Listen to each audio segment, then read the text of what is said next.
This college basketball picks edition of the Sports Gambling Podcast is brought to you by Kalshi. Make real money predicting sports.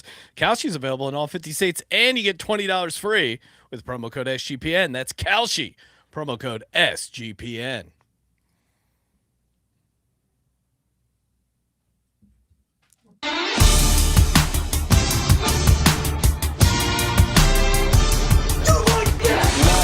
Cox. He's one of those guys who will get penetration.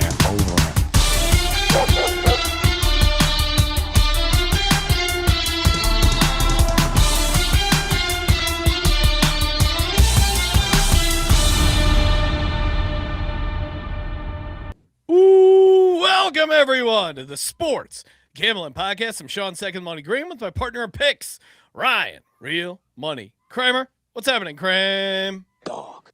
I'm still alive, getting better, getting ready to do a little Vegas trip on Friday. Yeah, will you be able to make it to Vegas, Ryan? A lot of part of this quarantine and recovery is about getting to Vegas. So yes, I will make it. Joining us remotely, Colby Dant, aka Pick Dundee. What's happening, Colby? Just watching these games, you guys interrupted my Samford Furman game to do this show, so I hope you guys appreciate what we're sacrificing here. Well, we got to sacrifice something to the gambling gods. We've been getting our ass kicked on these college basketball episodes. I've been tailing a renowned college basketball expert. I take no accountability for. We're going too early. We're going too early. Like Stanford covered, but our line was shitty. Yeah. Okay. What was it? Like I feel like that happened. The Georgia-Tennessee game. We got the shittiest of the number. It ended up being Tennessee favored by 1.5. We caught it at Georgia minus 1.5, and of course, Blue Cane and the Dogs lose by 1. Same with Davidson, George Mason. I mean, look, if you go through, a lot of these landed exactly on the number. So I'm going to go ahead and say that we're recording too early. Kramer, does that sound like Does that sound like personal accountability by Colby? We've been here before. I'm looking at the results from the episode without me. I can't help but wonder if this has something to do with. It wasn't dominating when you were there. It was just a sea of red out there. Let's go. Now that I'm back, we can get back to winners. And we're using real lines for Friday's games, projected numbers for Saturday's games, but a bunch of good games. Stuff I'm excited to watch. I mean, that's something I'll say. Like the past, really like 3 or 4 days, and I've said it on our show, is that I think it started on Monday night. Started with the last game Monday night, BYU, Arizona, and then Tuesday and Wednesday slate. It just felt like March. The games felt like there was high stakes. The crowds were great.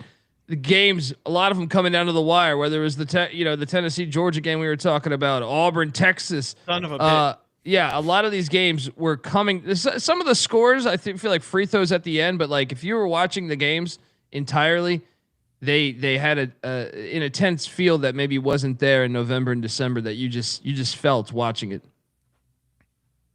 Well, hopefully that intensity carries forward, and hopefully the slides work. Should we try to get the slides going? Does the audience see the slides? That was the issue. We saw the slides. Here, let me put it on right now. Hang on, I'm going to put it on the screen right now to see. I will say, truly a technical miss. So much so they're still investigating it. Whatever the sharp engineers over at unnamed platform. I got blamed. Oh, Kramer's not here. Slides don't work. I will. Kramer was in the background trying to get the slides to work. It is interesting how. What is it? Murphy's I see Law? Slides. I see slides. We're good. Slides. Yeah. Slides. So again, the winners leave when I leave. The slides leave when I leave. Why is it all the things manage to not work? I'm on a FaceTime call with the man in the box earlier. That happens every time you leave the studio. God, this plug in that hole, round peg. There was a lot of growling. But we got there, and if you didn't see, I did. I while walking the dogs, I was listening to the man in the box. A very good episode of Bottom Line Bombs. I encourage you to check that out. Beautiful hat he was wearing. That's the real reason you want to check the version off. All right, let's get into the games. Again, Colby kind enough to give us some Friday action. We will be out at the Circa. Although I'm telling you right now, I'll offer you a firm handshake. Whether or not you want to take it from me, that's another story. I don't know if I'll be playing crap. Purell before. I don't know if I'm going to be. This might be a rare do the show and actually go to bed. So we'll see. There's I got a whole journey the next day. I'm riding a helicopter to an island. So basically heading to Jurassic Park. If you see me in person, I'll tell you more. I just love the idea of explaining to my dad he would have to take a helicopter to go watch me play youth sports on an island. That would not happen. Well, it's even bigger than that. It's crazier than that. The reason this was so poorly organized that when I went to buy the ferry tickets, there was only one left. Wait, you're really taking a helicopter? Yeah. We're going to Catalina for the night. It happens to be on a helicopter. Well, hold on. The little one has a game over there. Careful, Kramer. Colby's going to want to raise if you start talking about this. I would just say there's not a great track record in youth sports and helicopters. See this player for the Lakers. I brought up the Kobe thing. It was the first thing I thought about too. So I sacrificed myself. I get the ferry ticket for the wife. She'll ride over with the team. I'm going to take a helicopter a little bit later, which, yes, you can ride a helicopter from Long Beach to Catalina still. How much is that running, if you don't mind me asking? I'm kind of intrigued. So the ferry's like $60. I've done the ferry. I've done the ferry, Get ready for it. Now, the rates vary. For whatever reason, this morning, rates were cheaper. It was only $169. So that's not bad. No, that's what I said. Not bad. This is going to be pretty rad, assuming the helicopter doesn't crash. That's the problem with helicopters. Budget helicopter trip. Yeah. I love when people. Well, it's not a budget. It's the same. They're in Hawaii. They're all over the place. Shout out Mavericks, but they do not. I love when people tell you that. Helicopters have a pretty low survival rate when they crash. And it's like, well, let me actually dig into this. Do planes have a higher rate of falling out of the air and people surviving? Hopefully, shout out to Kobe Bryant. We all miss him. Hopefully I don't fall victim to the same type of it won't be foggy. Hopefully it's not. Well, at least you'll have a sailor's death if that happens. I will say it's gonna be rad. I once rode a helicopter. Well, it might be the best way to go out, just be in the ocean. I think it is because you're still there. Your ancestors will be touching your water that you are.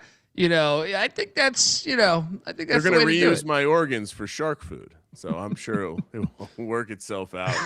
I will say we don't even land at the Catalina airport, Sean. Where do you land? Some field, some Wrigley's house. Isn't it the Wrigley's own the fucking houses there? A rope ladder over the field.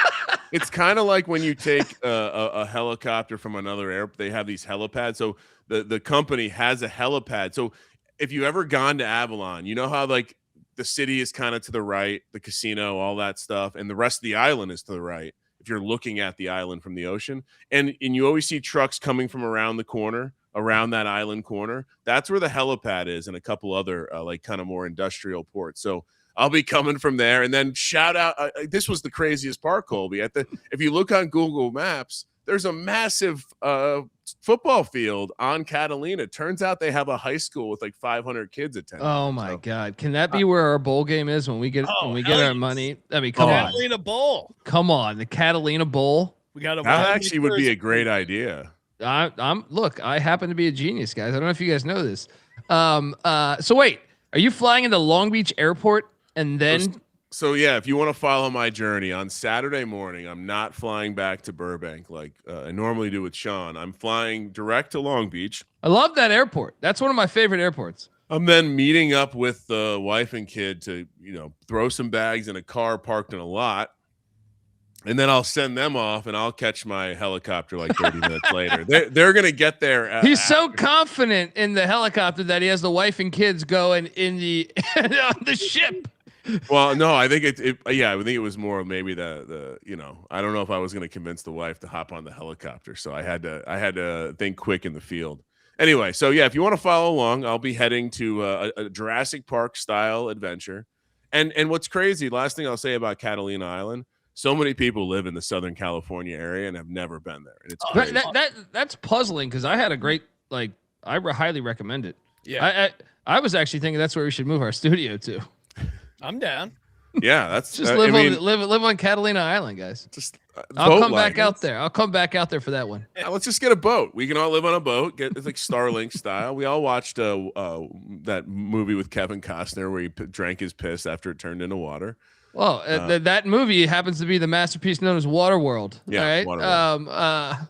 Yeah. Which once upon a time was considered one of the worst movies of all time. So. Yeah, I was really disappointed with our society then for that take because I happened to find it was just Mad Max on boats and everyone hated it. And I'm like, wait a second, this is great. This is great. Because they spend so much money and he drinks his own piss. I think you got Dennis Hopper with an eye patch. That's always a win. You know, it was great.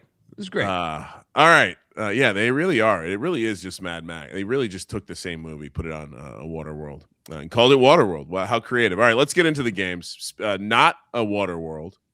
Although we did learn that one of our new favorite NASCAR drivers, who's 6'4", is from the state of Michigan, where we will be heading to Eastland. I wonder if he's a Michigan or Michigan State guy.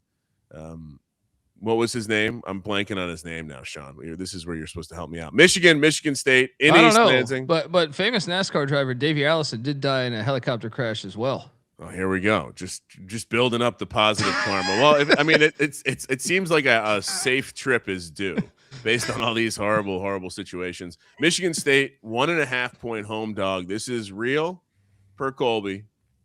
This is real, and this is maybe the most anticipated game of the entire season. And we should actually open up with this. I mean, look, it has been 26 years since the Big Ten has won a college basketball national championship.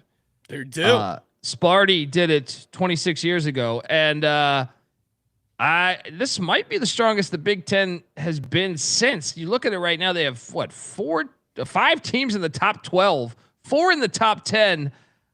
With Michigan number 3 and Michigan State number 7, this perhaps might be the greatest year for the Big Ten. I don't know if it's still the best conference. I think the Big 12 still holds that, but they are certainly second. And this is probably the most anticipated matchup, I would say, so far this season. Maybe you throw Arizona BYU there, but this is right. I would say maybe even more so, knowing that the rivalry aspect. Who do you like? I will take Tom Izzo and Michigan State. They are at home. Look, Michigan was very fortunate to beat Nebraska. I know we had talked about this game, Green, on yesterday's show. Yeah. Nebraska had a couple guys not play that game, couple key guys not play that game, and they led almost wire to wire. Michigan got the lead, I think, with like a minute and a half left. Got very fortunate to get that win. And Michigan, as much as they've been great all year, they were in fuck you mode early in the year. The past, I'd say the past 2 weeks, 2.5 weeks, they've kind of looked very human. They obviously almost, or they lost outright at home to Wisconsin. They almost lost at Penn State. So they've just had these, they don't look as good as they had in, November and December. And I think sometimes that is an issue with college basketball. Do you peak too early? You're going in there as the higher ranked team against Tom Izzo and Sparty. I'm all over Sparty here. I think Sparty also can do things that a lot of the teams Michigan's have faced, I would say, this season. They had some good competition, but I don't know that they've had more of a matchup quite like this, where they Michigan State wins ugly, and they just, the style of ball they play is kind of unique, kind of a throwback within the Big Ten. So I'm all over Sparty here in this matchup. I think they're going to limit the bigs. Izzo will have a great game plan, I think, for doing that to Michigan, and with the crowd behind them. I'm all over Sparty. Let's go. Yeah, Tom Izzo as a dog. You're going to need me to give me a good reason not to take him as a home dog. Michigan State here. I mean, that alone, they're going to be rallying the troops here. Maybe your case against Michigan State. They're coming off an overtime game, but Michigan also coming off a pretty tough game, and it's at home in Michigan State. I mean, and Michigan State, awesome offensive rebounding. That's going to be the game, or the difference in the game. Give me Sparty as a home dog, especially this Michigan State team. Like they're really good. I get it. So is Michigan, but Michigan shouldn't be a road favorite here. That's crazy. Give me Michigan State all day. Kramer, what are you doing? Top 2 defenses per Ken Palm squaring off here. How do you? I mean, it does feel a little bit like it's going to be a pace battle. And I think when identifying who's going to win the pace battle, you love to look at the team that's going to win the rebounding battle. So I got to imagine Michigan State's rebounding edge allows them to dictate the pace. And yeah, I think it's also pretty. In what world are you taking Michigan in this spot? It feels tough. So give me Michigan State. Give me Sparty. And by the way, I will say Sparty going to be a fun team to bet on in the tournament. I think again, this is well. I was saying to Colby, the thing that worries me is Michigan State too good in the regular season? Like I feel like the Izzo teams we normally like peak late. This team is really good right now. I feel like they're more fun when they're getting their shit together in late February and March. But either way, I'm not going to be fading them. Sean, we only have what do they have? Like 8 games left, 9 games left before we get to postseason play. I guess it is almost February. One of the things, they haven't won in the Breslin Center since 2017, Michigan. So almost a decade. And then you look at Izzo's kind of had Dusty May's number so far. I know it's a short sample size, but they certainly whooped their ass last season. So yeah, should be fascinating to see this matchup here. But I'm all over Sparty. Yeah, I feel like the teams that are going to give them trouble are teams that can hit the 3. And I think limit their bigs. I think that's one thing about Michigan is they've done a great job the past couple years of bringing in really good bigs, and Michigan State's kind of a team that I think is built to fuck with their bigs. You know, any team that needs to play inside out. I feel like Michigan State's going to beat you up. Classic Izzo ball. All right, all agree. Michigan State. Let's ride Daytona. I'm thinking about race cars. Dayton taking on St. Louis in St. Louis, Missouri. St. Louis laying 11.5 in the real market. 5 p.m. tip here on the West Coast. Last time you guys disagreed with me on St. Louis being way too good, you were wrong. I'll let you share your argument this time. Are you? Well, I cashed on George Washington catching 11.5 with them, but if you caught that game the last time they played 2 nights ago, one of the best games so far this season. Robbie Avila, aka Salt Frazier, and Larry Nerd hit the game-winning 3 at the buzzer. And Friday's card, guys, I didn't even have enough room to give you the UNLV Nevada or the Akron Kent State game. You guys are out in Vegas for a fire Friday night. Probably the best Friday night card since like November when they purposely put all their Saturday games on Friday to not go against football. St. Louis is a team that should be talked about, though. They're number 21 in the nation right now, and they should probably, frankly, be higher when you consider they're 20-1, and their one loss was in Palm Springs to Stanford in a game they had an 8-point lead at with a minute left, and Stanford banked in a 3 at the buzzer to beat them. They should be undefeated, and they're quite the story there. At the same time, Dayton came in as the preseason favorites to win this conference, and they have lost 3 straight games. Anthony Grant, you got to be wondering what the heck's going on, but Dayton is talented, man. Like, I don't understand. I love catching Dayton as a gigantic dog. I'll tell you that. Anytime you can catch Dayton as a big dog. Am I a little nervous that this St. Louis team might be way better than we have projected in the preseason? Yes. But I have to take the 11.5 here. Dayton, the way they're just, to me, athletically going to be able to match, if not be more athletic than they're a top 50 defensive rated team. I know right now St. Louis's defensive rating is 3rd in the nation. And Dayton can be offensively challenged, 193rd in offensive rating. But I still think 11.5 points for Anthony Grant. That's when Anthony Grant's kind of like the Shaka Smart thing. I know they're old VCU coaches, but whenever they're heavy dogs, I love them. Whenever they're heavy favorites, I'm terrified. Give me Dayton plus the 11.5 in a desperate spot. If they want, like, St. Louis is playing so good right now, and the A10 is way up. And unfortunately, the A10 is not going to send enough good teams to the tournament because they're beating each other up. This is the best I can remember the A10 in probably like a decade. So if they want any chance at this thing, they're 3 games out of first right now. Dayton must show up. I think they're going to ultimately lose the game, but give me the points. I don't know. You're getting so cute, Cole. St. Louis is so good at home. They're 9-4 ATS is a home favorite. I'm gonna give me what's his name, Milky Way, whatever Salt Frazier. There's a bunch of different nicknames for him. Kareem Abdul-Jabbar, Cream, Cream. Friday night, they're gonna be ready to go. They're gonna roll. Give me St. Louis laying the points. Kramer, what are you doing? Oh yeah, this is a very good team. I don't know what Colby's doing over here. They're dominant on both sides of the ball. The one area where you could say Dayton could make a mess of this is the pressure and turning them over. Good luck. I'll take the team that is crushing it from the 3-point. I mean, they're good defending the three. Like if you look at the Ken Palm 2 and 3-point percentage offense defense, they're top 5, top 10 in the country all around. And so unless they have like a massive turnover game and are giving the ball away way too easy, they don't rebound. Like Dayton doesn't do anything well. This is a trash team. In fairness, I haven't watched them a lot. In fairness, Look, they're coming off an overtime game as well. Like they're not in good form.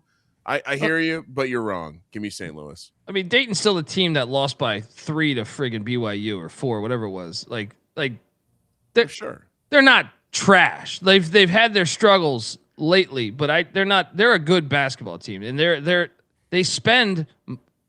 This is the most expensive roster in the A10 for a reason. Yeah, you can't lose to LaSalle on Milk, the road. Milk Chamberlain. Milk game Chamberlain. I hadn't heard. Shout out to super spicy Bucks memes in the chat. Milk Chamberlain. All right, I like that one. I'm on St. Louis. I'm also on St. Louis, and here for all the nicknames. So, I think the Salt Frazier is the best one though. Larry Nerd is pretty good. Yeah, I guess it feels a little. There was another one too. Milk Chamberlain's great too. They'll come to us as we go. Yeah. Fun match. Once again, Colby disagrees with me on remember that St. Louis Bonaventure game. I mean, he took 9 points and it was never close. So just learn from the history. Well, the Bonnies have had more issues than Dayton. Bonnies have had issues all season. Dayton, they're sputtering right now. St. Louis by a million. Wait till they're going to be a fun tournament team too. Boise State, Grand Canyon. I assume the atmosphere will be lit in Phoenix. 6 p.m. tip on the West Coast. Grand Canyon laying 1.5. Colby, that antler or elk or whatever it is, that thing looks like it is promiscuous. Meanwhile, the Boise State Bronco just wants to play outside. What are we doing here? This is the 1 year they're together in the Mountain West. They have had matchups before, but remember, Boise leaves for the Pac-12 next year. And Boise was the most outspoken about this, by the way. Boise was very pissed off that the commissioner of the Mountain West kind of forced in Grand Canyon this year. They were supposed to. The speculation was that they were going to do it next year. They kind of forced it in this year as a fuck you to the teams that were leaving, which Boise actually went on the record talking trash about this and tried to. So I think Grand Canyon's going to light them up. I know they've turned a corner. Boise really has turned a corner. Boise State's been pretty good ATS on the road. Are we worried about them showing up here? I know Grand Canyon's tough to fade at home though. That's my thing. And the way they just lost to Nevada was ridiculous. Like, we luckily hit on this bet at Nevada the other night.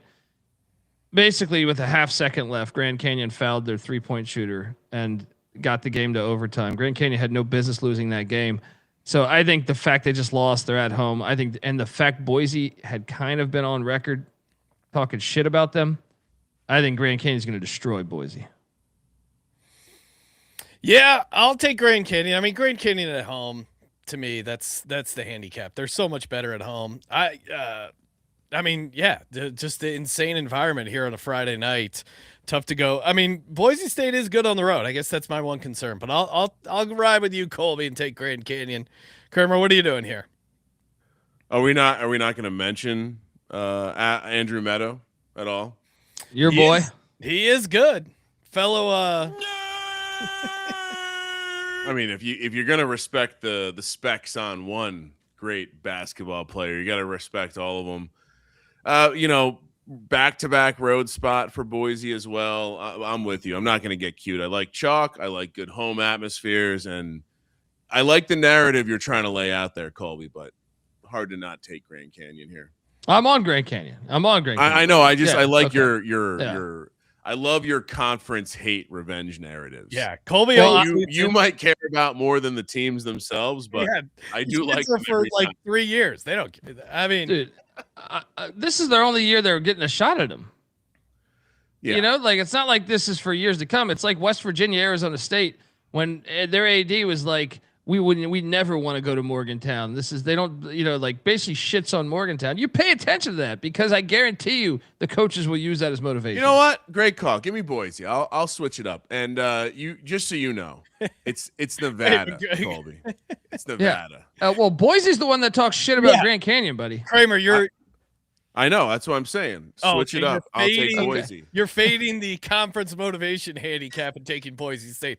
Fading a lit home environment with small chalk. That's I'm fading I'm taking the team that is talking conference crap.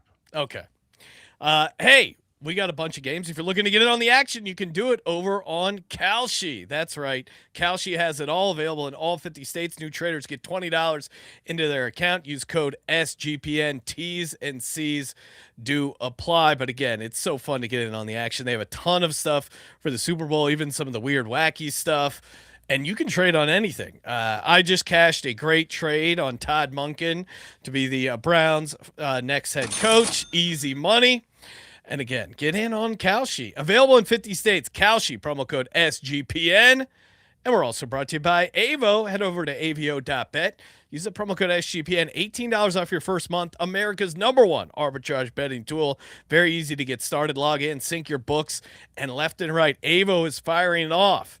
Great arbitrage opportunities. Of course, arbitrage betting is betting on both sides, guaranteeing yourself a profit. AVO hits you up with these alerts. Very timely. They do a great job. Very clean dashboard. Very easy to use. Get started today. AVO.bet, promo code SGPN. As we continue on to Saturday, which great slate of games. We start with you want to talk about a team that's battle tested and coming out on the wrong end of all of these ridiculous collapses. Duke into Virginia Tech, my Hokies in Blacksburg, catching 7.5 against the Blue Devils. Even when the Hokies have not been good, this has always been a tough spot for Duke. Even back to when I was there and the team was really bad. There were times they showed up at home specifically against Duke. It was more so than North Carolina. And so I'm always going to take Virginia Tech here catching the points. Hopefully they can hold on. My God, Colby, this team, I got too excited against Georgia Tech the other day. Lenardi has Virginia Tech as the first 4 out right now. I don't know that I agree with that. I think they should be in the field, but it makes it a gigantic game. And they've been fire at home with the exception of that buzzer beater by Stanford against them. They're 12-0 at home, so they should be 13-0. They had no business losing that Stanford game. Duke has won, 8 in a row, I feel like. I'll take a shot with you. Like, the thing I'm thinking here is Duke's got Carolina. I think they might have one other game, before Carolina. But that's right around the corner. This place should be lit. And I think Virginia Tech can actually give them some problems. Virginia Tech, I think, has multiple scoring options. And I think that alone, with the crowd behind them, a little nervous about the rebounding of Duke. I think that's a big X factor there. But I'm with you, man. I feel like Duke always struggles in this stadium historically, even when Virginia Tech's asked Duke to play. So, give me the Hokies plus the points here. I think this might be a money line play. I think the number Stormwatch. I think we might get a bigger number. That's all I'll say. But I'm taking the number regardless. I'll take if we're only laying 7.5, I'll happily lay it. Duke is a dominant team. UNC is the game after the game. They got Boston College on deck. They're not looking ahead to UNC quite yet. And they're just a much better team. Virginia Tech, sure, it's been a fun story, but they're just not that good. Give me Duke laying the 7.5.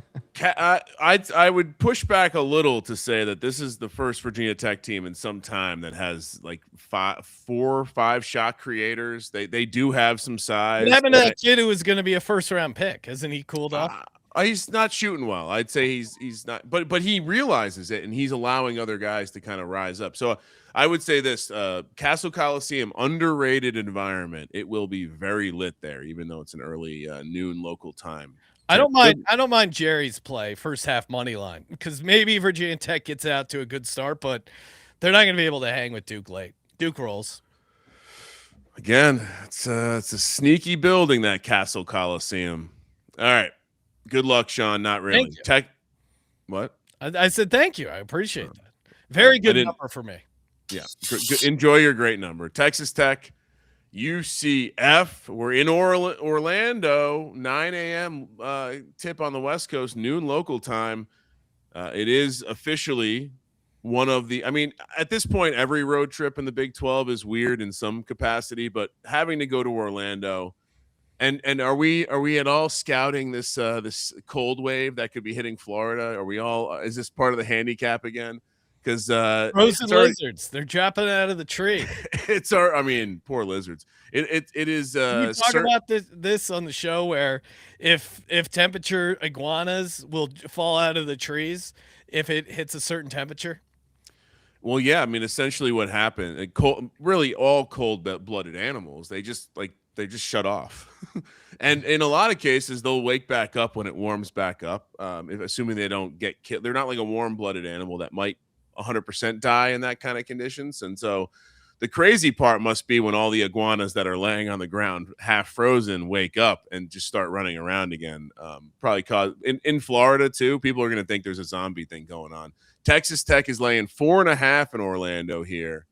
I feel like the default play generally is to just take UCF in these home spots where they're catching some points and getting a little disrespected, especially when you have a team making that, like you think about Lubbock to Orlando. We're talking about at least a bus to a plane to another plane, I'm guessing, to a bus.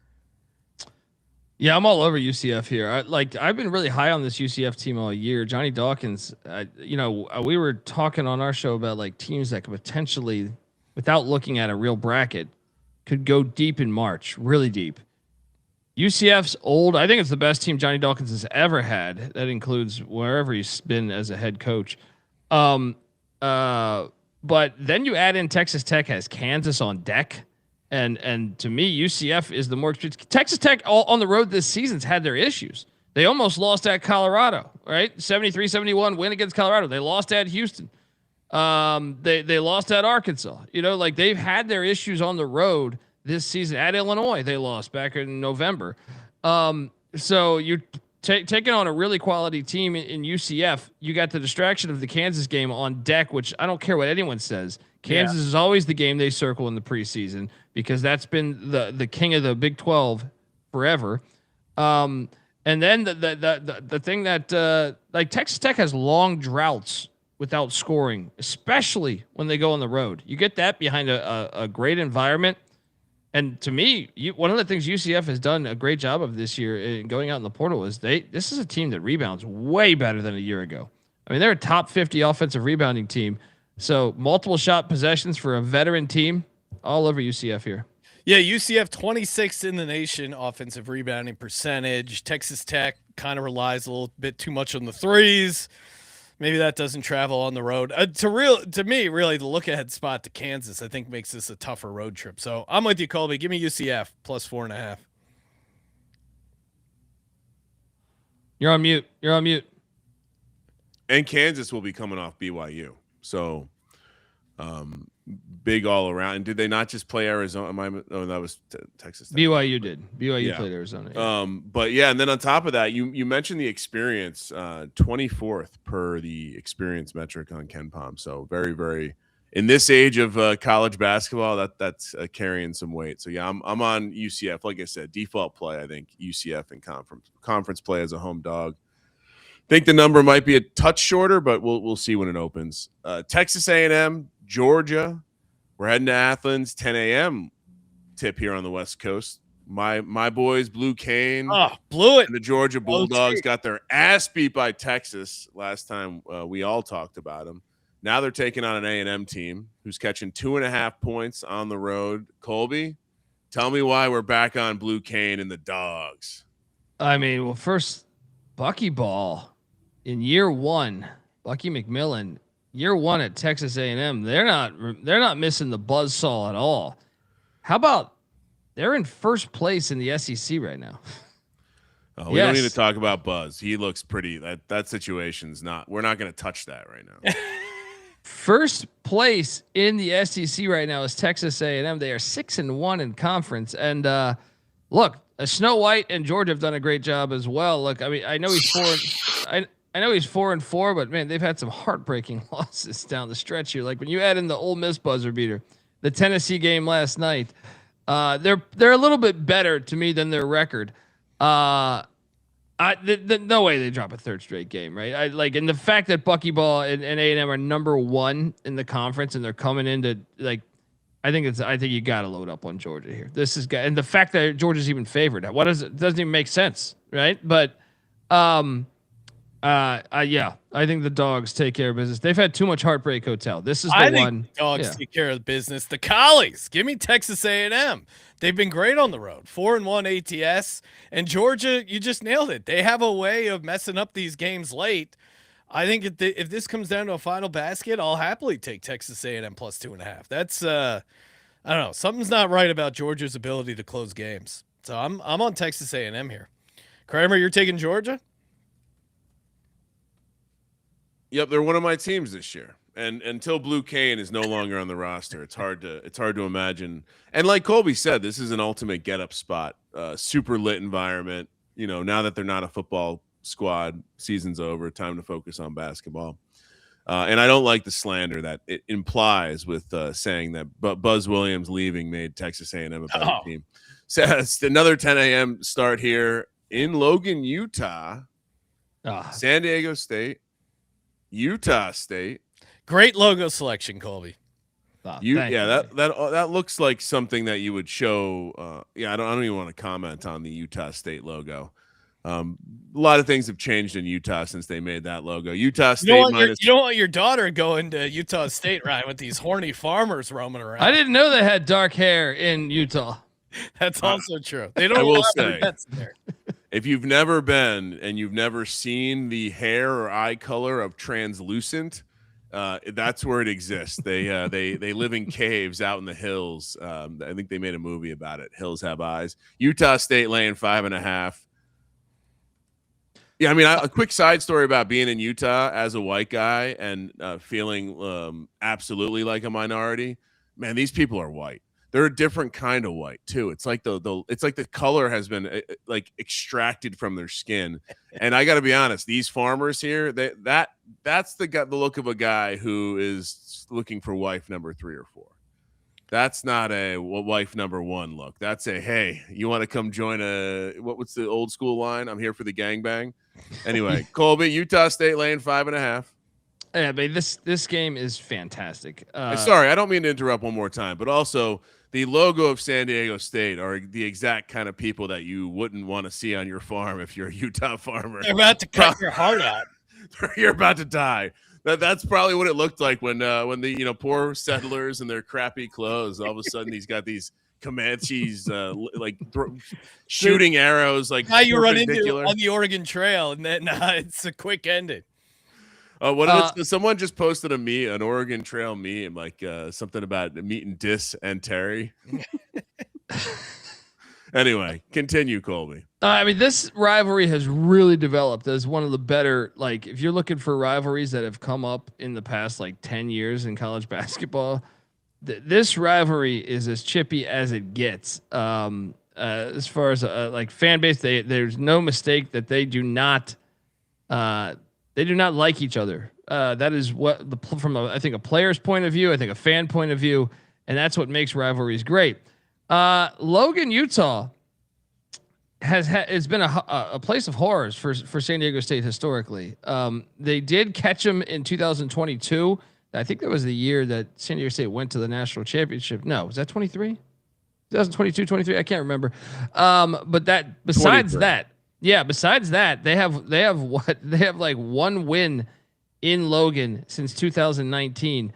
So it's tough to go there. But this San Diego State team is first off, Mogun Guath, one of their better players, is a game time decision. He's got like a hip flexor. He missed the last game. So that's something to pay attention to.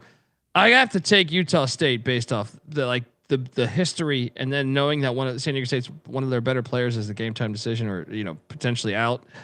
I think just the building. Utah State has also been more cohesive this year.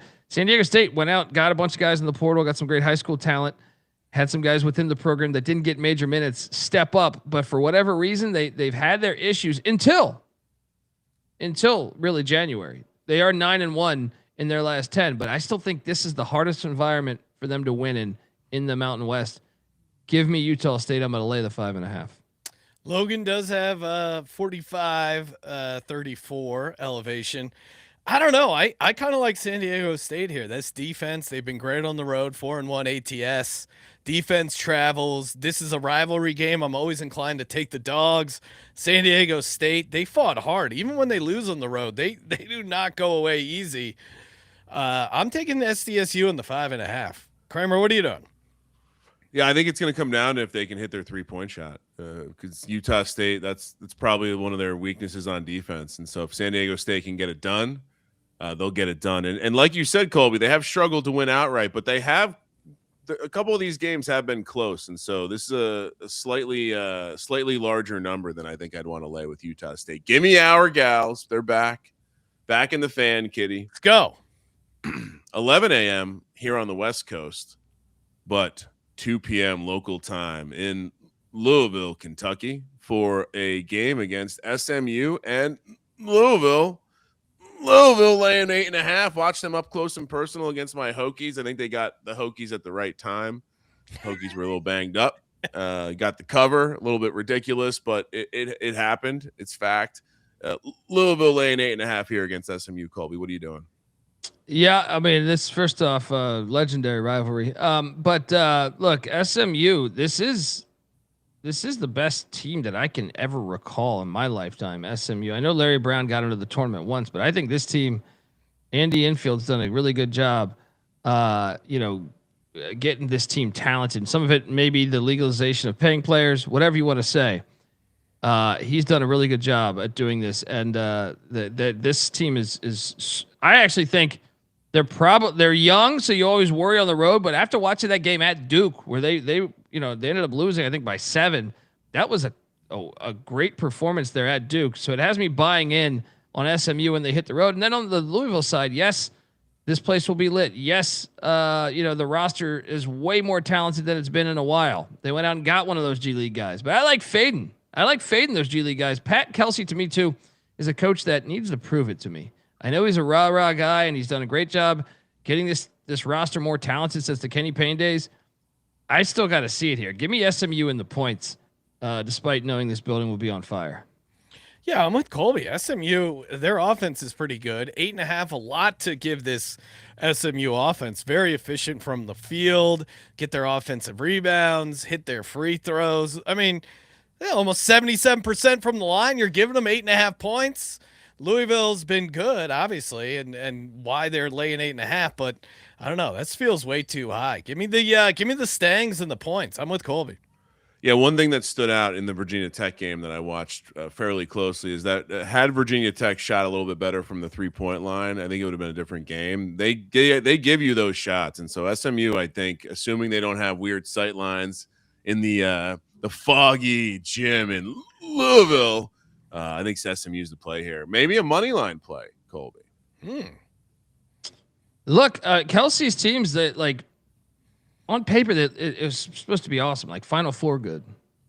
They just haven't looked that good this year, for whatever reason. That would be my bet. If they can get hot from the 3-point line against this Louisville team, I think money line's live. Texas, Oklahoma. This is a rivalry in football. I assume it's also a rivalry in basketball. Norman, Oklahoma.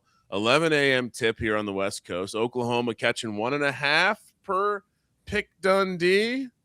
Colby, interesting Texas logo there. They combined a basketball in the state of Texas, but it's kind of soft. I don't quite understand it.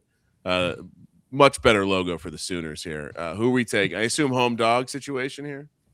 I mean, they need it. Porter Moser's lost 7 in a row. I mean, this guy's been terrible in SEC play at Oklahoma.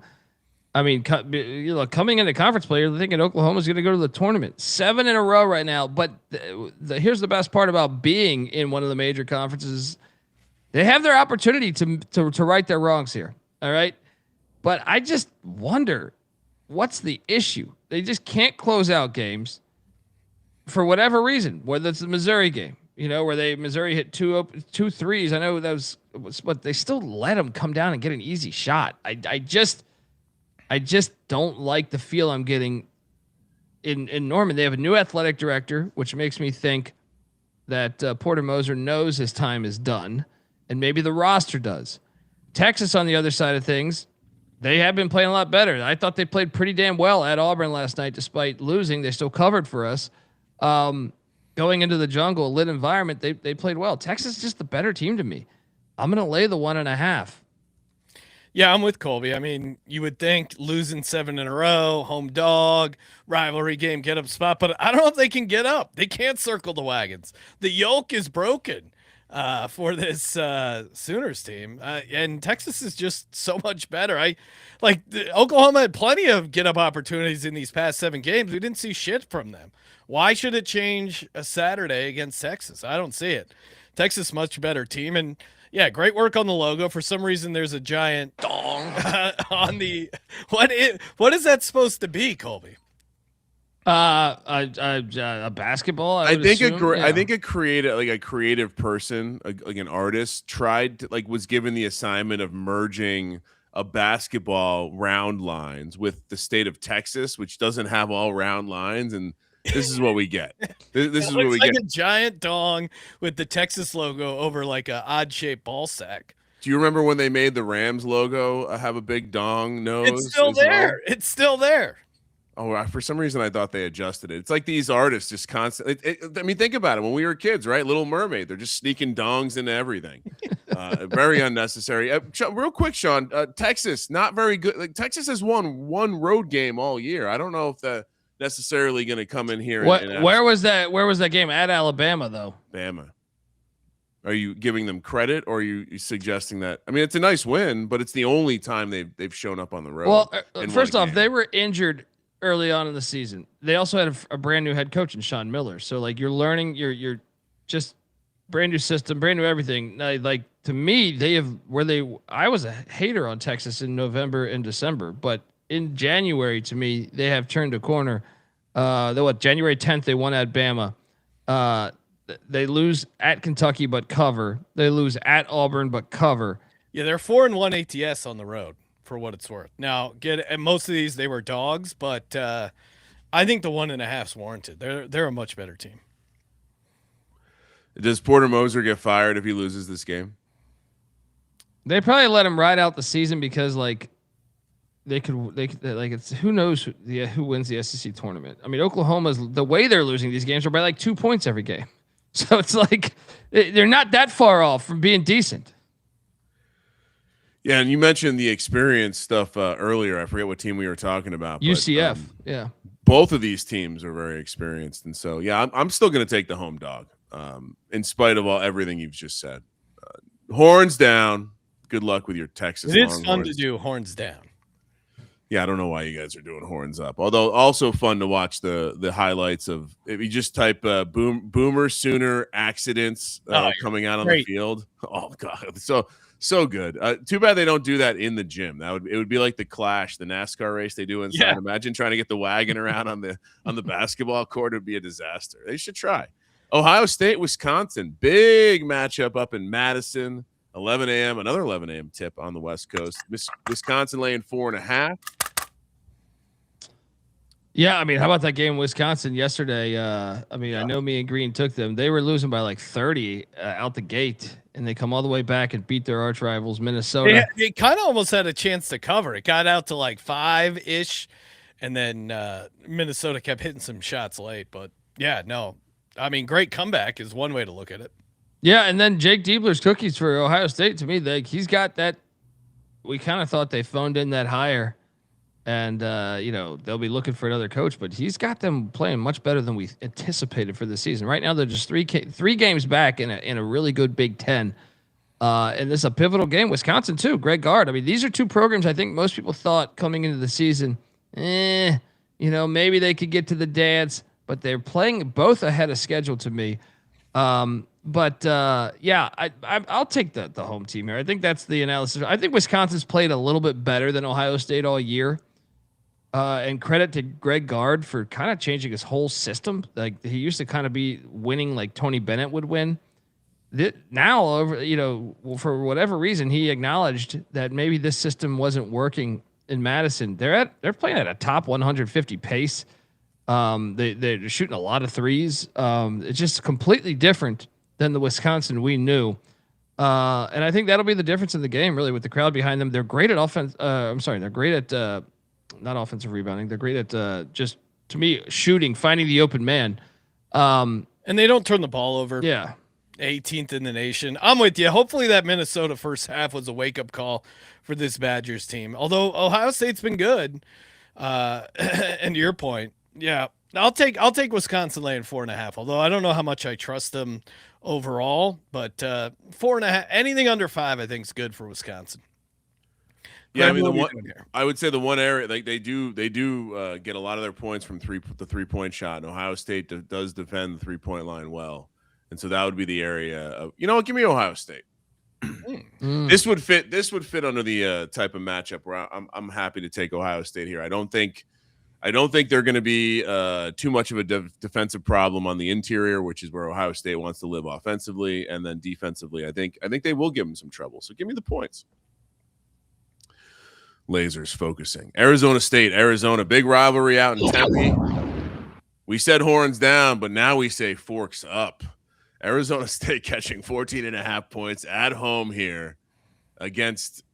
I was trying to think because I feel like Arizona is always kind of the same thing. And is this the best version of Arizona we've seen?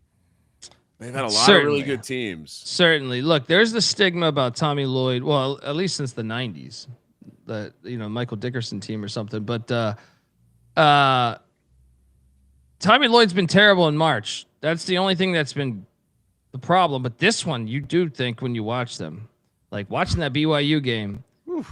I know they almost shit the bed in the final, like 5 minutes of that game when they had problems inbounding. I also thought BYU got a friendly whistle, but they took it to go in and get it. Yeah, I mean, dude, Arizona's scheduled. They won at UConn. They won like they have done it, and they look super, super fucking elite. And the way they've done it too, they're not like the Tommy Lloyd teams of yesteryear where they just are shooting a bunch of threes and running this crazy tempo. Like they have multiple scoring options, and like they don't depend on the three. It's very fascinating. Good rebounding team.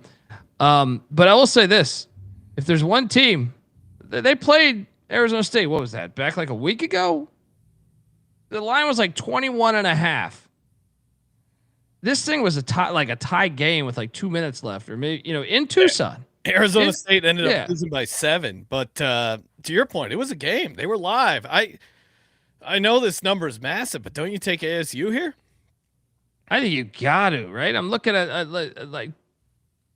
I feel like Hurley's teams have covered this number historically, in Tempe. I'm looking right now. Yeah, I'd only see one matchup in Tempe, and that goes back all the way to since really 2016. Only one that they have covered this number. Now you can argue, well, this is the best Arizona team in that range. I'll take a shot. Like Arizona's got to drop one of these games. Think about this. I know it's a rivalry game, but they just came up the BYU game. A crazy game. Yeah, that's got to be training. BYU game. They were talking about that as maybe the most anticipated matchup of the season. So like, I know this is a rival, but Arizona State's trash. I got to take the points here. Got to take the points. Arizona wins by 10. Yeah, we might even get an extra point or so. And yeah, I'll take Arizona State here. They kept it competitive in Tucson, and it's crazy to say this is a letdown spot because they're playing their in-state rival, but it's a back-to-back road spot after a very tough game there against BYU. So I think Arizona State hangs around at the very least. I asked you that question to lead off this segment to wonder if this is the best Arizona team, because I think I'm going to lay the points. I think that certainly you guys might be right, but this game could also get out of hand and be 30 points very quickly. Arizona State goes long stretches in games of looking like ass on the defensive side of the ball, and it's effort. So we're going to get some good Hurley face in this one, and yeah, I don't know. When does Hurley move on to another job? Is this? It's got to be this year. You look, it's getting desperate. He's calling out the crowd. He's calling out. It wasn't always like this. We used to have if you're an Arizona State fan, I think you're wondering like how the hell is Bobby Hurley still the coach? So I don't even blame the fans to a certain extent. It's like your job is to make an entertaining product, and like Arizona State's been trash for a while now, but for this game they stay within it. We saw the way he was rubbing elbows when we were out for that football game. I'm sure there's a reason he's still in position, but maybe his allies are drying up there in Tempe. Metaphor for the desert there. Laying it with Arizona. All right, BYU, Kansas, game of the day, probably 1:30 p.m. on the West Coast. We're in Lawrence, Kansas. I've seen all sorts of stats about this one. Rock meets hard place. BYU catching 6.5. Colby, this feels like a big number for BYU.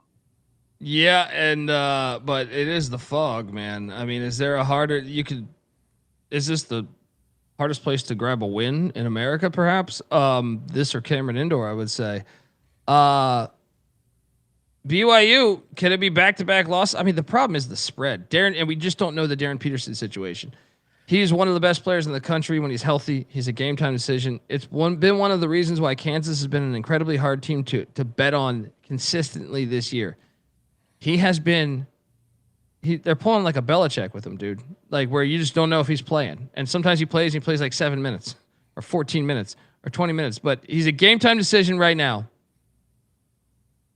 I'm just going to trust that building. I'm going to lay it with Kansas. BYU, you're young. You got young studs there, but you're new to this, even playing this game. You know what I mean? Like at the Fog, you're new to it. This is a chance for Kansas to get back in the mix of things in the Big 12. I think they stick it to them. Obviously, we're doing it. It would be very good to know if Peterson's going to play, but I would assume he plays because this is BYU. This is a top 10, top 15 team this entire season. You would think, hey, this is a main game of the day. I want to show up for this. But if you're asking how we don't cover the 6.5, he doesn't play. If he doesn't play, it's probably a one possession game. But I'm gonna lay it. I think he plays. Lay it. I'll take BYU in the points. I get it's tough, and Kansas obviously been good at home, ATS, but I'll just lean into the angle of BYU off a loss. They lost against UConn, followed it up with a 28-point win over Wisconsin, lost Texas Tech, followed it up with a 13-point win over on Utah. And granted, that was at home. Not exactly the same spot, but I think I think they're and matchup-wise, I think they can do some stuff to keep this interesting.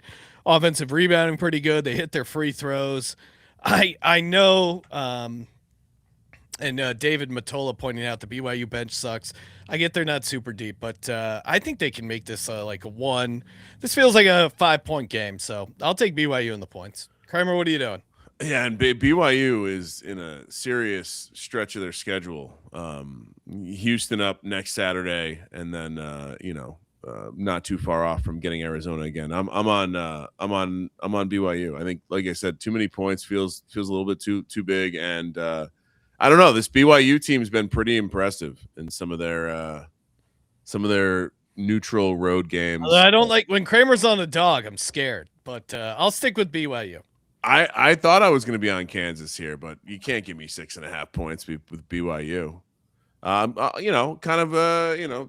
soft launch of me rooting for schools from Utah, although I did fade Utah State earlier. Indiana, UCLA, we're heading to Westwood, where the Hoosiers, now a football school, are catching 1.5 points against UCLA. 2 p.m. tip on the West Coast. Haven't gotten a lot of, almost took the little one to a UCLA game last weekend. Didn't end up going. Haven't taken in a ton of UCLA basketball, but this strikes me as the number's a little short here, Colby. What did you think the number would be? I don't know. I like Indiana being favored here, I guess, is is UCLA. No, I have UCLA. oh, sorry, I favorite. misread it. Yeah, then yeah. then I disagree. Maybe this is right. Maybe it should be 2.5. I don't know. Just seems like an easy spot to click UCLA. Well, I mean, mainly because the Indiana Hoosiers just beat the Purdue Boilermakers. They're arch rivals. Well, Kurt Signetti and the football team were in the building. That fucking place was insane. That alone, and now a trip out west. They've been celebrating the Natty, and then that alone should be the handicap. But I also just think Indiana is a team that I feel like getting that they haven't really passed the eye test to me this season. If you take away that Purdue game, if you take away, because they did look good that game, but that place was just on fire. They have not looked like a great team. Now it's year one, so I mean I'm not gonna panic at that, but I just think with DeVries, this is his first time going on being a part of this thing where you have to go all the way out west. And then Mick Cronin and company, I think they're playing pretty good ball, especially when they don't have to go to the East Coast. They destroyed Oregon the other night. I know they got a game time decision with Sky Clark, but I still think UCLA, you couldn't ask for a better spot than UCLA and Westwood after Indiana just did what they did. They haven't lost at home yet. Yeah, well, they lost at the Intuit Dome, but that's a semi-home game. They haven't lost at Pauley Pavilion. I don't see why that changes on Saturday. And Colby nailed the handicap for me. Indiana, they just they dumped the Gatorade. They beat Purdue at home, and now you're on the West Coast. This is lock potential. Give me UCLA all day. Agree with Sean. Lock potential. Kentucky, Arkansas. Oh, buddy. We're in Fayetteville. 3:30 p.m. Big Suey. On the West Coast. Arkansas laying 6.5 against Kentucky. This one matters. This one, what is it they say in the SEC? Just means more. I think this one might mean a little bit more. Colby? Oh man, this game is fantastic. Obviously, Kentucky's had their Mark Pope. He might not even be there next year. I mean, they spent a ton of money on this team. Yeah, and it's the way they're losing. I know they had a little bit of a win streak there that kind of he was able to exhale a little bit, because before that, I mean, he made a joke that about, it was kind of a dark joke about suicide. That he was saying that every night I got to go home with my wife after he was losing all these games. He was like, I'm thinking about ending it all. Right. And, some people might not have enjoyed that, but I thought it was pretty funny. Whatever he did then, it worked, because they had the Leitner play against LSU, passing the ball about 60 feet, and then the game winner there, and they rattled off 4 straight wins. But you could also say some of those, like Texas and Ole Miss, maybe they're just not as talented as Kentucky, right? The fact they're even in a 1-point game against LSU, who's trash, might be saying something. They just got destroyed at Vanderbilt. I mean, they were dead. The problem is that when you watch the tape of Kentucky, I follow a lot of their accounts, and they're good at taking the tape and putting it up on Twitter. They're lazy. They're a lazy team, dude. Like, a lot of these loose balls, they're paid and lazy. And to me, Arkansas, the other side of things, incredibly young, but classic Calipari team, getting better before our eyes. I think there's blood in the water too. I think Calipari likes sticking it to him. I'm laying it. I think Razorback's going to win by double digits here. This place is going to be on fire. Yeah, it is and you look at you think, oh, maybe a get up spot after a loss at Vandy, but it's funny, they've not shown up in those spots. They lost at Alabama, followed it up with a loss to Missouri at home, loss at UNC, followed it up with loss at semi home against Gonzaga. Now, obviously, those are two much better teams, but they have not, as a mercenary team, you don't necessarily show up after a loss. So I'm with you. Calipari has this game circled. Don't forget, they only played once last year. They only played once this year because Sankey and them can't figure out that this is one of their better games because of the drama. That he went to Rupp and stuck it to him by 10. I think it's a personal game. And they were heavy dogs that game too. So I think Calipari just has it out for this team. Remember, he couldn't walk his dog. People were shitting on him. So he just left. I think he's just like, yeah, how's life? How's life over there? Love this play. Calipari has had two 12 loss seasons as a member of the Kentucky coach in 14 years. Mark Pope is fixing to do go 2 for 2 here. So yeah, Calipari is going to stomp on the throat. And if you've ever, if there's ever been a coach that is actually vindictive, him and Patino are right up there near the top. Maybe it's a Northeast thing. I don't know. But yeah, I'm with you. Give me Arkansas. You want to give us one more Pig Suey, Sean? Woo, Pig Suey. Nice. Hey, speaking of pigs, the Rhythm props have been slaughtering. That's right. They're slaughtering those player prop pigs. They went 9-1 on their NBA smart signals the other night. So nice little tout there hit by Rhythm. Of course, the Rhythm is going to bet you picks, props, parlays even. That's right. They got a brand new parlay optimizer. Stop losing on that final leg with the Rhythm Parlay Optimizer. And if you want to go premium, use the promo code SGPN25. Get you 25% off premium. Rhythm is a great tool. And again, you can build your own models or you can just tail theirs. And it's fun. I'm working on a college basketball model over here. Been dialing it in. It's very, honestly, one of their best features is their ability to crush some of these college basketball totals. Something we don't hit on here a ton, but Rhythm does a great job.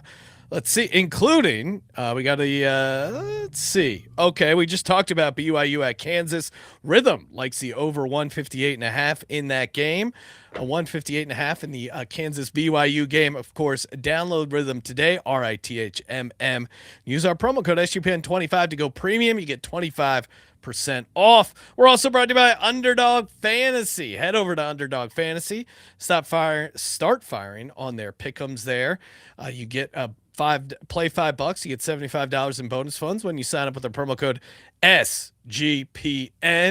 Colby, any college basketball plays over on Underdog? I haven't seen what they got game wise, but anything jumping at you? Yeah, they have our. They will have you loaded for Saturday. They just don't have Saturday up yet. But for Friday, the Michigan State game. Let's jump on this thing because one of the weaknesses I think of Michigan has been guard play under Dusty May. I think Jeremy fears the guard for Michigan State. If you haven't, if you haven't caught this kid. He's a beast. He just went for 29 against Rutgers the other day as that game went to overtime. I will take the higher 13.5 points against Michigan there at home. I think it's a big moment for him. And then what did we talk about before? We talked about what will Sparty be able to do? Michigan lives with Yaxel Lendenberg, the UAB transfer. This guy is their big man, 14 points a game, 7 boards a game, 3 assists. He's a very good player. But I think Izzo will have a game plan for stopping this, for just shutting him down. Hoiberg did. They only scored 10 points against Hoiberg and 3 boards. I think Izzo's bigs will take it to him. He has not, because he's a UAB transfer. He's a very good player. But I don't think he's dealt with this yet in the Big Ten. So I think Michigan State. So let's take the lower 23.5 points, rebounds, and assists from Yaxel Lendenberg. There we go. So lower Yaxel, 23. You could just do the points too, like if you looked at the points. But I like the PRA because I think they'll have a game plan for him. All right, lower on Yaxel, 23.5 PRA, and higher on Jeremy Fears, 13.5 points. Play with us over on Underdog Fantasy, promo code SGPN. A nice little almost 3x'er there. Well done. I'll drop a link in the chat if people want to play along. All right, home stretch. Really good day of games, Colby. UConn, Creighton. We're in Omaha, the strange road trip in the Big East. Creighton catching 7.5 points at home, 5 p.m. on the West Coast. Do you think the average person from Connecticut could even point to where Nebraska was on a map if the state lines weren't there? I'm going to say no. No. Yeah. Colby, is Creighton plus 7.5 getting cute? No, because look, UConn's won 16 straight games, but man, they have been living on the edge. All right. They just got by Providence by 6. Overtime win against Villanova, where I thought they got a great whistle. I thought Villanova got fouled on the final possession multiple times, and they just elected not to blow the whistle. Beating Seton Hall by 5 there in Jersey. Beating Providence the first matchup by 5 in Providence, where they were down like 10 with like 2 minutes left and won that game. I think they've been living on the edge, and I think a Creighton team that definitely is not one of his better teams, McDermott's, but they're incredibly young, and McDermott's not a guy that really goes out and does the portal thing. He's kind of an old school throwback coach, so I think they get better as the season goes along. This is one of the hardest places to win in the Big East. You could argue it's probably the hardest. I think if you tracked since COVID, the best home record, it would either be Creighton or UConn. And for that alone, I'll take the points. I think moneyline's live though. I think UConn's been asking for a loss in a lot of these spots, and they've gotten fortunate to win these games. Maybe that's the art to it. Danny Hurley's a great coach, but I'll take my chances with the Jays and the points here on this court. Yeah, I don't know. This one's tough because the Creighton has not been the cash cow that they normally are. As a home team ATS, they have not been good. 4-7 ATS. I'm a little worried about them. And then Connecticut on the other side. I agree with a lot of what Colby's saying. I don't know. I'm just I don't know if they can. I'm a little worried about Creighton being able to hang around. I don't know. Kramer, what are you doing here? I'm a little worried about Creighton. The home road splits are pretty wild, but yeah, no, I mean, this is just classic, things. I would say this: when the gentlemen from the East Coast have to go out into the cornfield, something usually goes awry. So we're going to take Creighton plus the points. And to Colby's point, I do think they're, you look at a lot of these road spots for UConn, and it getting out with the win makes it look better, but very much so living on the edge. Meanwhile, Creighton, when they have shown up, it's been at home. I mean, the one maybe comp you could even throw out there was St. John's, probably not a good example because they got rolled in that one. I'm still taking the points here. I'm going to take, and I think, not that this is a look ahead spot, but again, it's the weird trip to Nebraska. I'm generally going to be on Creighton before I lay a big number with anybody, especially a Hurley. Yeah, I'll take Creighton, but a little nervous about this game. Our best NFL handicapper in the world, also a big UConn guy. So I need to stop hearing about that. So if we can maybe have them catch a loss or two, it'd be nice. Murray State, Belmont. Colby, we're picking so many games here. How did this? Oh, no, we don't have a slide. No, it's right there. Yeah. Murray State and Belmont. I think the only reason I know anything about Murray State is I think that's where Bud Foster went to school, or maybe he got his coaching start. Belmont laying 6.5 here. Great Bear logo. Certainly gets forgotten in the Bear ranking logos of college teams. We're heading to Nashville. Night game, 5 p.m. Maybe that's why we're talking about it. Belmont laying 6.5. Colby? Well, we're talking about it because first place in the Missouri Valley's on the line here.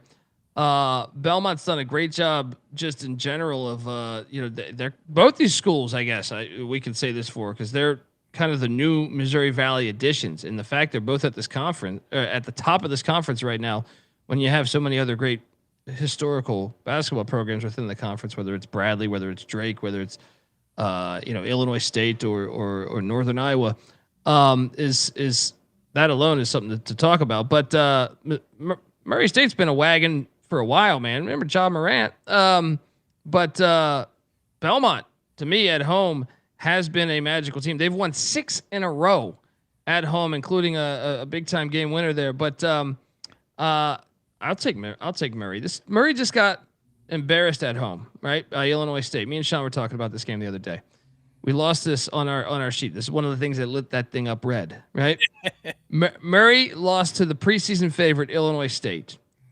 I think that's a check game. They got to get the guys together and say, hey, what the fuck are we doing wrong? We were fire all year, right? They're heading into Belmont. To me, I think Belmont could still win this game, but 6.5 is a little steep. I think it's a 1-possession game, classic Missouri Valley game. Give me the Racers. This is an old school rivalry too. So these are two teams that transferred over into the Valley. So they've been playing each other for a long time. The prep should be there for them. Give me the points and Murray State to stay within this game. Yeah, I'm with you, Colby. Give me Murray State. Potential lock here because Belmont, while they're winning a bunch of games, they're not covering. 2-6-1 ATS at home. I think that continues here. I think Murray State, great, they've lost 3 in a row, but they got this game circled. They'll get up for it. And, matchup wise, they know how to play Belmont. So I think this will be a competitive game. And I think this will be. Belmont obviously shoots pretty well. They don't hit their free throws, which is probably why they're not covering some of these bigger numbers. 67% compared to Murray State, almost a full 10% better. Murray State all day. Kramer. Do you like 3-pointers? Belmont is going to be raining in 3-pointers. And I understand now. Colby was wrong about picking Murray State last episode, so now he has to put him on the card again to try to get right. Also, I ask you, what kind of PEDs has this thoroughbred racing horse taken to be walking upright and snorting air out of his nose going into a fight with a bear? No, thank you. Colby, come on. You know the bear would eat the horse 10 times out of 10. Is there bears in Nashville? Probably. Oh my right? God. Please tell me you've seen that video of the grizzly bear running into a field of elk and just you got to send me that one. It doesn't catch anything, but my God, the elk are like, it's like a game of kill the carrier or whatever you called it when you were a kid, and the bear does not have the ball. All the elk have the ball. It's a pretty amazing. You get to see the true speed. Is that Bijan Robinson over there? Oh my God. I mean, you could see like Derrick Henry in a bet, like to see an animal run that fast. I mean, because we know like elk are fast animals, and this bear is just coming after it. I mean, unfortunately, not as quick with the lateral movement, but my goodness, what a great watch. All right, 2 more to get through, and we got to get out of here soon because one of us has to talk about digital horses, not the performance enhanced Murray State racers. Auburn, Tennessee. We're heading to Knoxville. This is a classic matchup. Good jerseys in this one. Tennessee laying 7.5 against the young Pearl. Give us an update on Mr. We thought he was going to be a complete nepo baby joke coach who turned out to be a pretty decent coach, maybe even better than his dad, Stephen Pearl. What do you think? Credit to him. I mean, look, the gut check game last night against Texas. Texas was taking it to him. Now, maybe that was just the jungle being maybe the best college basketball environment. But how about the Florida game? At Florida, they win by double digits. It's kind of took it to him the whole game, too. Florida made a little run. They weathered it. They got it done. Go to the game before against Chris Beard and Ole Miss. They stuck it to him all game. And Tennessee's coming off an overtime win against their rivals, Georgia. I think you have to take Auburn here plus the points. It's just a big number for a team that's red hot right now. And Tennessee just won back-to-back road games. They're playing great because obviously those 2 wins are gigantic at Alabama and at Georgia, but they have just barely been getting by these games. I think Auburn can come in here and stay within this number at least. I think the money line's live though. Something that stands out. Sorry, Sean. Something that stands out about Rick Barnes' team this year. I don't feel like I'm watching these are high-scoring rock fights. Yeah, and obviously, look, the Pearls very familiar with Knoxville. They were there, so yeah. I like Auburn a lot here in this spot. I'm with Colby. I think it could be live on the money line. They're playing really good basketball. I feel like the number hasn't caught up to this Auburn team. And I don't know why you're getting 7.5 here. Like, they've been good on the road. Their offense travels. They hit their free throws. They crash the boards on the offensive glass. Tennessee doesn't hit their free throws. I can't lay 7.5 for someone that's under 70% at the line in a conference game. So give me Auburn. They're gonna keep this close. I also think there's to me, as I watch college basketball, you can't, if you're getting paid now as a kid playing college basketball and you're still this bad at free throws, like we got to work a little harder. Like, this is a job. Go to the gym. Okay, I'll give Shaq a pass. If you're Shaq, if you're that dominant, I'll give you a pass. But none of these kids are dominant enough to be missing free throws like this. So get in the fucking gym. Let's go. Kramer? Oh, I'm with you guys. I'm actually, for someone who I'm not a huge fan of Bruce Pearl, I'm finding myself kind of not being opposed to rooting for his son. So Auburn's an interesting spot here. I like, but another one maybe I throw into my my money line round robin that you're going to hear about later. St. Mary's, Gonzaga, the classic rivalry here. We're up in Spokane, Washington. Nice late 7:30 p.m. tip on the West Coast. Gonzaga laying 10.5. Wow, that's all I have to see. Colby.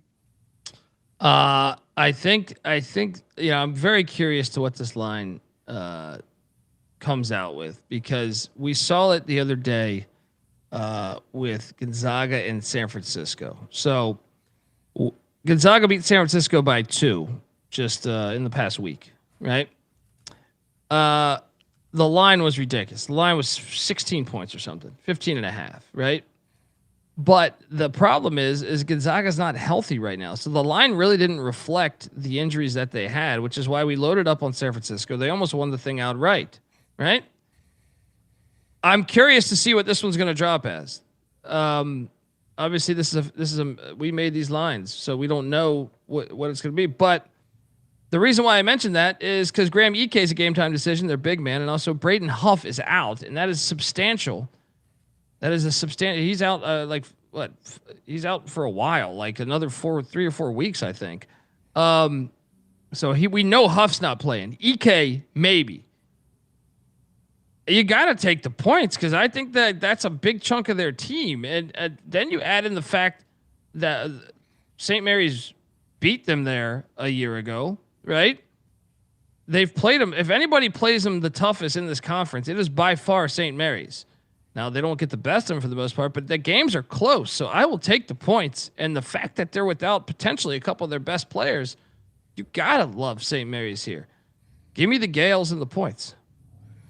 Yeah, I'm with you. Again, 80% from the line for St. Mary's. This is a rivalry game. They're 12 points better at the line than Gonzaga, and you're getting almost double digits. I think this will probably be around 9, 10, whatever. These games, Colby, I mean, historically, these games are always close, right? Like, I think this is just way too big of a number. Yeah, I mean, look, like I mentioned, last year, the Gales got him 74-67 in Spokane. Go to the one before, 64-62. Randy Bennett has these teams, ready to go for this game, because this is normally it's the whole conference. Now, Santa Clara's a lot better this year. So it's like a 3-team race at the top, but this is still too many points. Like I'm curious if they make the adjustments after that San Francisco game, because we knew Huff was going to be out. So this to me is going to be like maybe Gonzaga wins by some free throws at the end, but I think St. Mary's is live. Kramer, what are you doing? Yeah. Just to give you an idea of the numbers out there. So Torvik is at 10.5. Ken Palm's at 9, and Evan Maya's at 7.5. And so maybe you're right, Colby. Maybe it does come in a little bit. I think the shorter number probably does adjust for the injuries a little bit more. But yeah, I'm all over St. Mary's. Easy pick here. And real quick, I think we have a couple real numbers if we want to quickly compare and contrast before we move on. The Kentucky game is 6. I'm seeing 6.5 is a real number.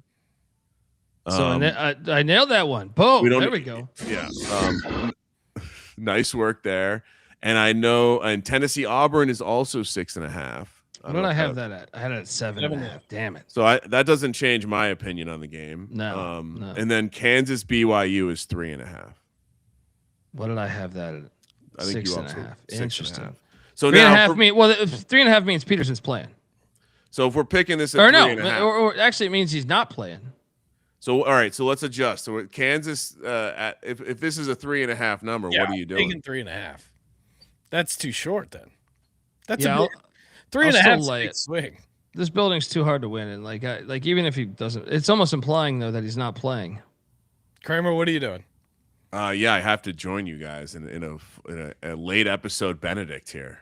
Oh, I was always on Kansas, so no Benedicting here. Well, all right. So just so we're clear, Sean and I like it at 6.5 for BYU and 3.5 for 3 Kansas. points is a big deal. We're gonna win this one way or another, Sean. All right, time for our lock, and dog. Brought to you by Novus. Head over to Novig. Use the promo code SGPN. Available in a ton of states. America's #1 prediction market. Sign up with Novig. Who wants Vig? We don't. Novig, promo code SGPN. $5 turns into $50 over on Novig when you use our promo code SGPN. Kramer, why don't you go first? 3 locks and a dog. UCLA lock. Yeah. Arkansas lock. Long. Hit the wrong button. Arkansas -6.5. UCLA -1.5. And then give me Creighton plus the 7.5. Dog UCF. UCF on the money line. Okay, for me, Michigan State lock. UCLA lock. St. Mary's plus 10.5 lock. And Murray State on the money line. Colby, what do you got? Let's lock up Grand Canyon against Boise State. I like that. Let's lock up Utah State against San Diego State. I don't like that. And let's lock up UCLA. The dog is UCF. I think UCF's going to beat Texas Tech outright. I think that's the one right there. The other ones, Michigan State, I think is going to win too, but that's just a little yapper. I do like that Murray one too. I think Murray's live as well. Yeah, I think UCF's the best money line play there. Any parlays? Kramer, you wanted to give out one? Fade the state of Kentucky, right? Oh, well, I guess Murray's in Kentucky, but the Kramer's Blue Bloods. muted. This is fun. Yeah. I was muted. You're right. UCF and Creighton on the money line, or I could be talked into including SMU and making it a 3-team round robin. Colby, how say you? I don't like. I'm not as strong on Creighton as you guys. What about fading? Auburn? What about fading the Blue Bloods in Kentucky? Arkansas, SMU parlay. Okay. Okay, so we get a favorite in there. Oh yeah. And a winner. So let's just do Arkansas, SMU with the points. Right? Yeah. Yep. Yeah. All right, that's a good parlay. Okay, good times. Hey, everyone, tune in to our VSiN show tomorrow night. You can catch the audio right here on this podcast feed, or you can watch live YouTube TV, Sirius XM, channel 158, 10 o'clock East. VSiN is where you go. Obviously, check out Colby Dant, the college experience, daily college basketball picks pods. Download the SGPN app. It's free. All our picks, all our podcasts, one convenient place. And, of course, as always, Thank you for participating in the Sports Gambling Podcast. for the Sports Gambling Podcast, I'm Sean, second the Money Green. He's Ryan. Yeah, Colby, we do have time to talk to you for a little longer on the VSiN show now that football's taking a quick break. There we go. Kramer, let it ride.